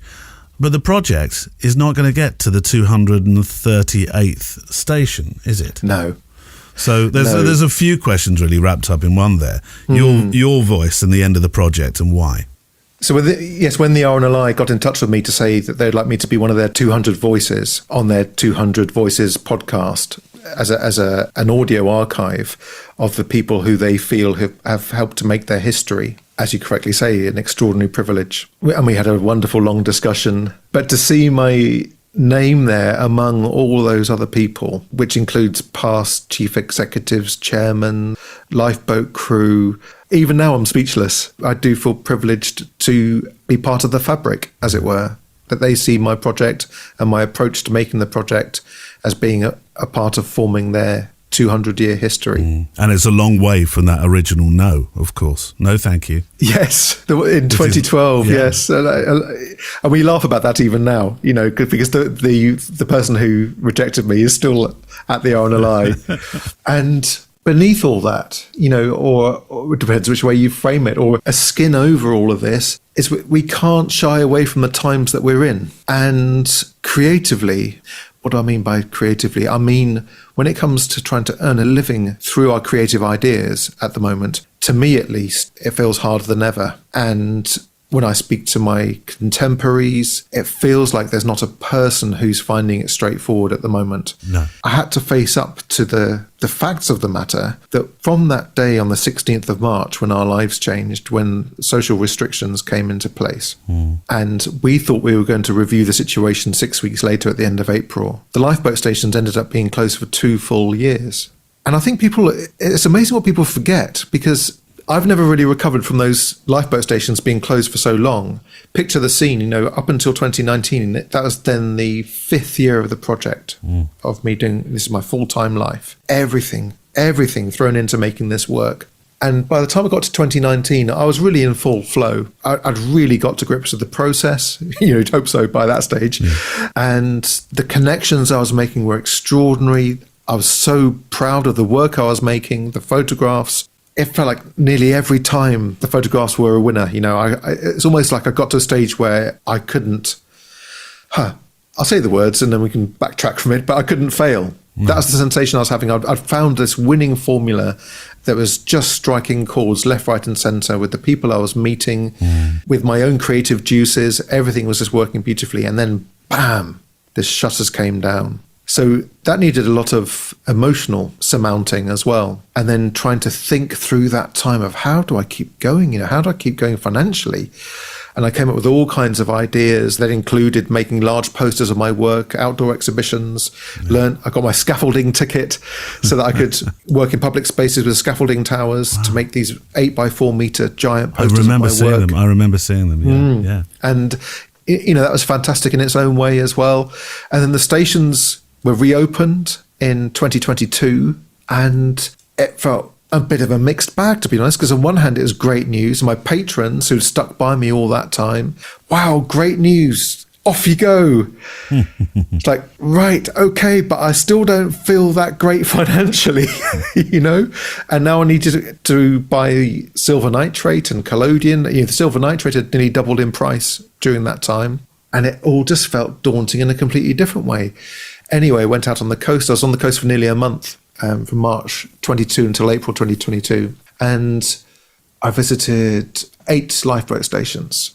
And the first half was great. It was all great, but you could almost, there were so many changes. There's so many differences with how People interacted. People had got used to working in the COVID arena. Again, reminding ourselves of how life was. People were getting used to being out in the open again and interacting again. After the lifeboat stations being closed for 2 years, and now they're allowed to gather as a crew in a crew portrait? It felt very unusual for people, and you could tell it didn't quite feel the same. Yeah. That said, it worked in its new way, and some of the work, again, I'm so proud of the work that we made together, because each of those stations, those 8 stations, I know it sounds like it could easily be perceived as a conceit, but they are iconic images on the project. They're among the most beautiful things I've ever made. But it became clear that but even in that 4-week stretch, by the time I got back to my studio and was scanning the plates, and then I was ill with COVID. You've had a few bouts of it, haven't you? Yeah, 3 bouts of COVID now. Yeah. And I always seemed to really suffer from the fatigue afterwards. And I was absolutely shattered afterwards.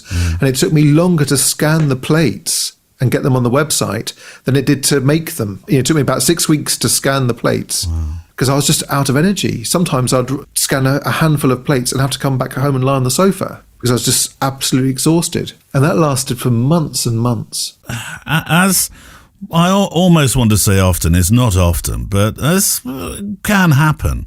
Something happened to you with a project. Something happened that brought a new dimension, that brought a new outlet, if you like, for you within the project. Yes, a wonderful element came along that created a new, much-needed framework to the project, which is when Royal Museums Greenwich came along and said that they would like to now start buying my work. We've been in touch for years, since about 2017, our conversation started.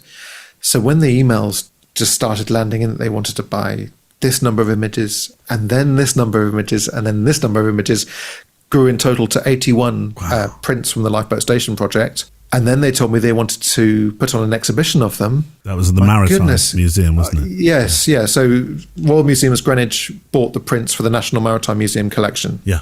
Now, going back to those early days, I actually had a sentence on the About page at one time that said, I would like to ultimately have an exhibition of my work somewhere like the National Maritime Museum.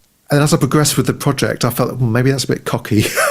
So I took that sentence off and reworded it and said something like a high profile venue, that's big enough to display the work in the way that I'd like it to be seen. So out of this new framework, this pandemic led framework comes this wonderful chapter, and it shows that wonderful things still are possible.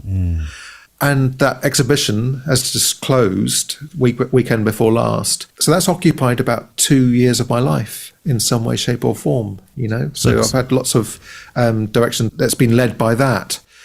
When I verbalize it, I realize there are so many layers to life these days that are just about how can I keep going. But the project isn't, though. You've now rested it, haven't you? Yes. So it's not closed, it's rested. No. Yeah, I guess my wider point is that I have called time now on making new work on the project. Yeah. I've documented 158 stations, so that's 2/3 of the network. And I think sometimes, as a coxswain once said to me, sometimes it's good to know what not to do.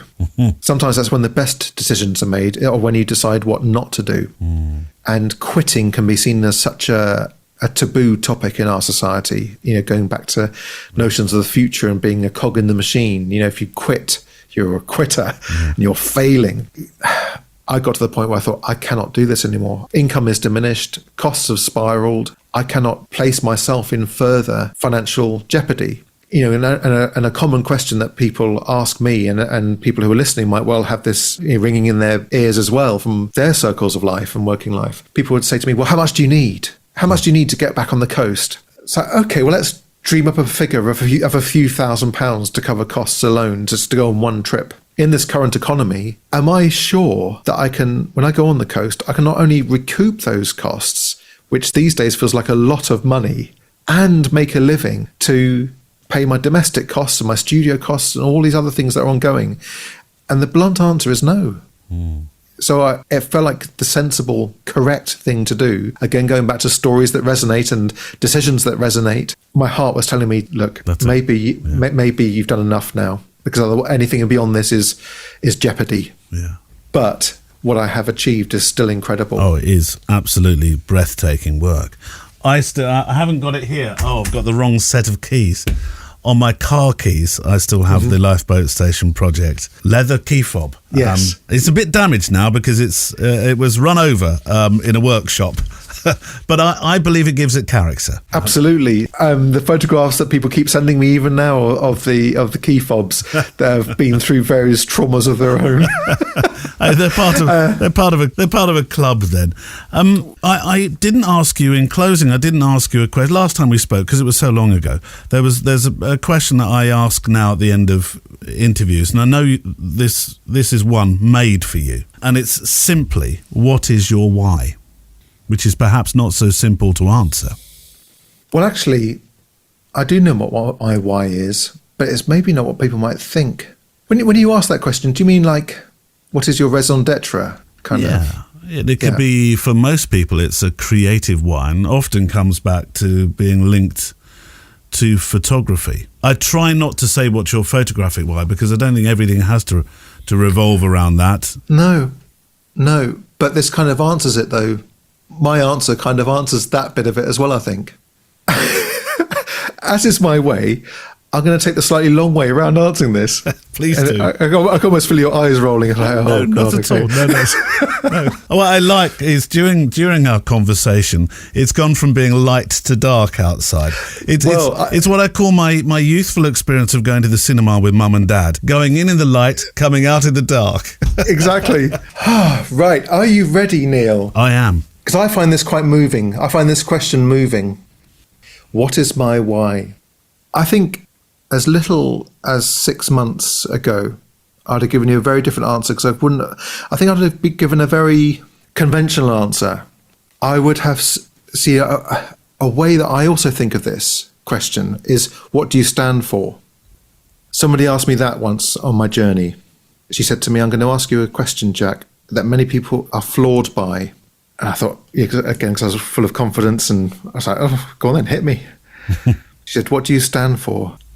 And my answer then was that I stand as a person with courage, grace and compassion to enrich the world through my creative work. So it's very much connected to my work. I can't remember the exact wording of my answer, but it's along those kind of lines, and very much linked to my photography. And when I say conventional, it's very much linked to how I used to think about the world in a very, like, get up in the morning, go to the studio, do work, go on the coast, do work.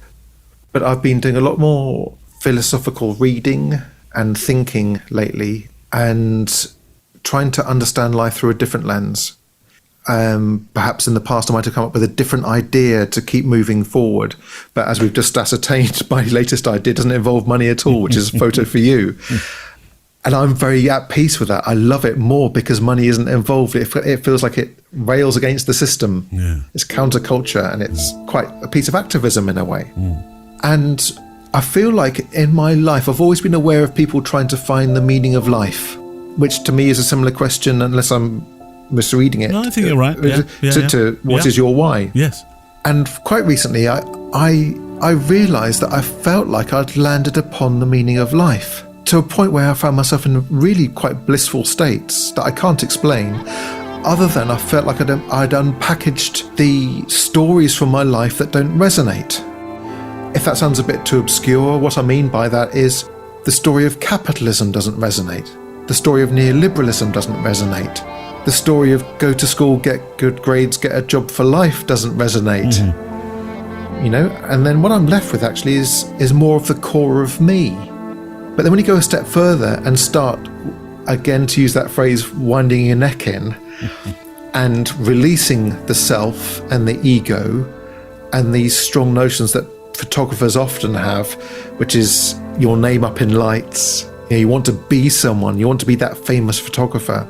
When you start releasing all of that and realize that this isn't about you, this is about you, this is about much more than you.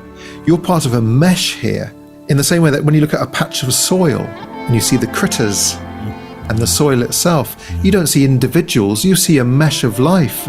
And you look at the trees, you're sort of part of that, that you're part of that mesh.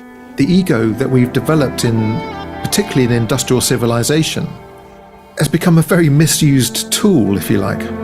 So I've been working hard to release all of that and see how it feels. I'm not getting all, for want of a better phrase, woo-woo about it or wafty and airy about it. I'm just trying to think, okay, this is pretty tricky where we're at right now in life. Let's try and look at things from other perspectives and other lenses, forgive the pun. And the conclusion I've come to is my why is to be the best conduit I possibly can for nature to work through me. And my sincere thanks to Jack Lowe, a thinker on a focal plane, that is for sure. All links to Jack's work and the projects, or the project that we've talked about, will be on the show page today. And that's it for today's walk, or this week's walk. If you can't wait until next Friday and you'd like to walk a little further together, then the Extra Mile edition number 121 is waiting for you. It's our extra show for those who support this podcast through Patreon. You go the extra mile for me, so I go the extra mile for you. And the really special thing about the show is that, or the extra mile that is that you become the star of it very often. We find out about our wonderful community through my Shoot the Breeze chats about your projects and your ideas and inspiration. My guest, though, this week is unusual in that he's not part of our community. I made a very special pilgrimage. This time, well, not quite this time last week, but last weekend I drove to my old hometown, an hour and a half away or so, and I made a special trip to see him. He might not be part of our photo community here, but he is a part of my life. And I would say he, plus my father, at that stage of my life, early on anyway, teens and just a bit beyond, are jointly responsible for me being here now, really. Not just because they let me indulge my fascination for becoming a radio presenter, but for the way that they equally showed me that a life being a professional creative, be that radio or photography, was not only a thing, but a thing that I could actually reach out and touch. So my guest this week on The Extra Mile is my mentor, Robbie Owen. On this week's Extra Mile, I see being a creative as a very chameleon act. That when you first do anything, and photography is a good example of this, you photograph like the people that you aspire to be, or you enjoy their photographs, and then you find your own voice. Yes. Well, you do your own it's a bit like an ELO composition. You know, Jeff Lynne, there was always something rather comfortably familiar about every ELO song, even though they were unique enough for you to remember them in their own right. But there were always those little bits that reference what had gone before. And I think we all do that in the creative. You're putting a radio program together. There are very few totally unique ideas. You know, people like Kenny Everett constantly came up with totally unique ideas, but most of us are not like that. We are a sponge. We absorb that, and then you give us a squeeze, and a new mixture comes out. Our PS to the show is to come. Before that, of course, we need our play-out song to make some final frames to, or think about what's been said today. And it's from a photographer and a singer and a recent guest, actually, Gary Williams, who made a book called Camden Passage that we had a chinwag about. But with his singer cap on, he had a song that he felt could be a good play-out song. The song is called Treasure Seeker, although I'm going to let Gary explain how the connection with the photography works. You know, ever since I was a kid, I was fascinated with discovering things, learning new things. I used to be really into collecting old coins and stamps and actually bottles, digging bottles from dumps. I think it inspired me years later to write this song, which is all about finding something special where you might least expect it. And it's really, I think, a coincidence that it ended up being quite relevant to photography as well, because I think as photographers, whether we're photographing landscapes or weddings or portraits, we're always hoping and looking to find the unexpected, maybe something that's not immediately obvious, or perhaps not even obvious to us until we actually see the photograph back on our screens, and maybe we see something that wasn't so apparent when we were actually there in the moment. I love that. I love that every day out there with a camera, we're really looking for some kind of photographic treasure. Did I entertain you? Put a smile upon your face.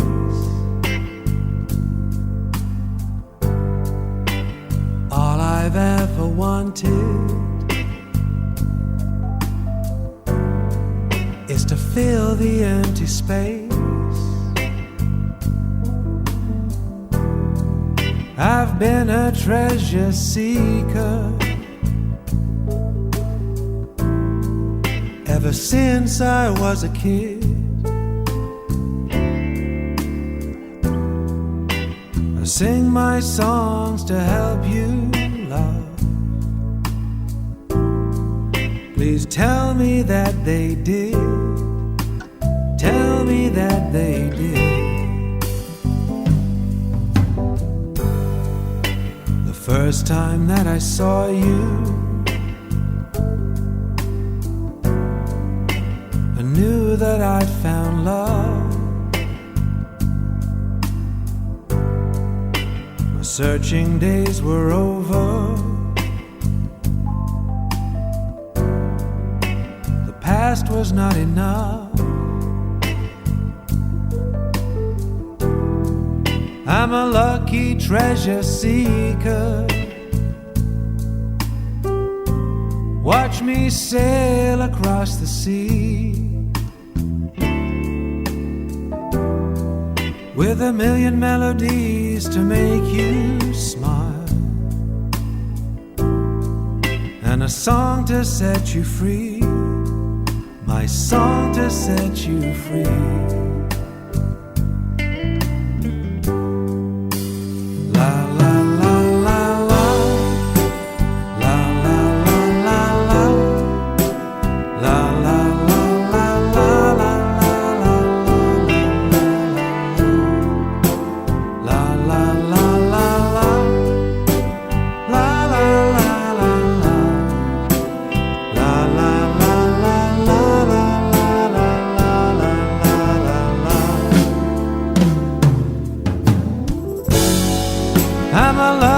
Treasure seeker,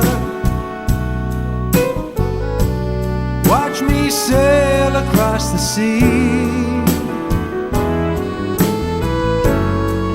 with a million melodies to make you smile, and a song to set you free, my song to set you free. Did I entertain you? Put a smile upon your face.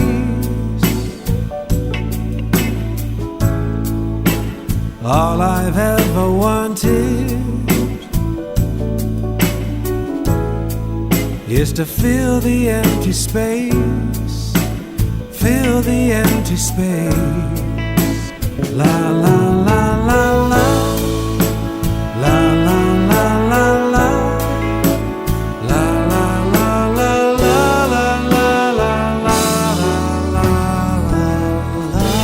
That's Treasure Seeker from our friend Gary Williams. What a talented community we have, huh? Musicians as well.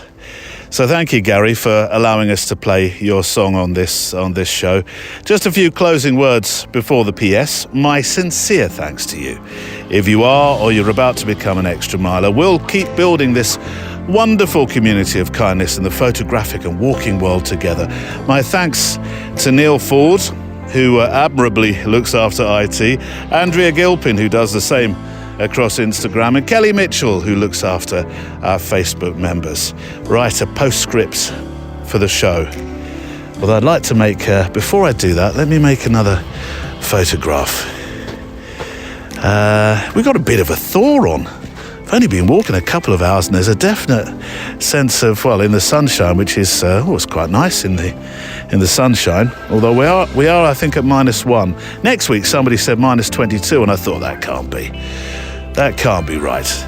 That's the sort of temperature my good friend Kelly tells me about that she's experiencing day to day in Canada land. Right. I'm just going to get a close up of the.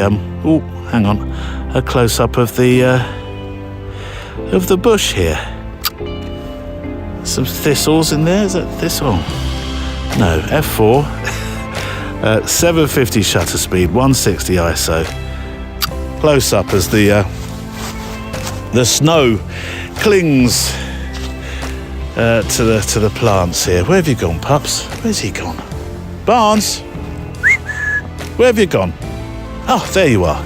Come on, we've got to do the PS. Right, a postscript then for the show. Today it's from Erica Yong, who is an American novelist, satirist and poet, known particularly for her 1973 novel, Fear of Flying, a metaphor for her fear of taking risks, whether in love, career or personal freedom.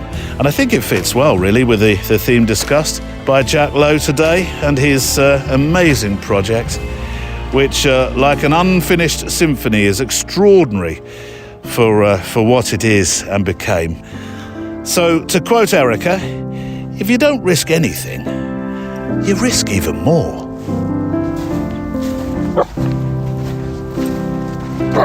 Come on, pups.